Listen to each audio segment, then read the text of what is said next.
Train কাটটা হয়েছে 2 দিন হলো, অর্ডার দিয়েছি। আজকে দেখবো ট্রাই করে কেমন জিনিস। প্লাস্টিক পুরো, এটা পুরোপুরি প্লাস্টিক। তাতেই নিয়েছে 100 টাকা মিশো দিয়ে। এটা খুলছে, খোঁচা খোঁচা লাগলেই এটা ছিঁড়ে যাবে। প্লাস্টিক পড়ে আছে, ছিঁড়ে যাচ্ছে। একদম ফালতু জিনিস, কেউ এই জিনিসটা নেবেন না, কেউই নেবেন না, কারণ এত বৃষ্টিতে এই রেনকাট কিচ্ছু হবে না, কিছু না। তো দয়া করে প্লিজ প্লিজ রেনকাট কেউ নেবেন না।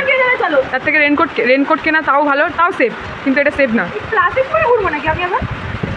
দেখো মাথায় করলাম এখানে কাজ দিচ্ছে। তো ফালতু একটা জিনিস নিয়েছি,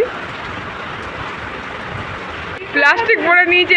এটা তো আরও প্লাস্টিক, ফলনে মাথা পড়ে আর তবে ছিঁড়েও গেছে। বেরিয়ে গেল যাবে অন্ধকার থেকে ইয়ে হয়ে গেল, আলু হয়ে গেল পুরোই রেনকোটের গেটআপটা সবাই দেখে নাও।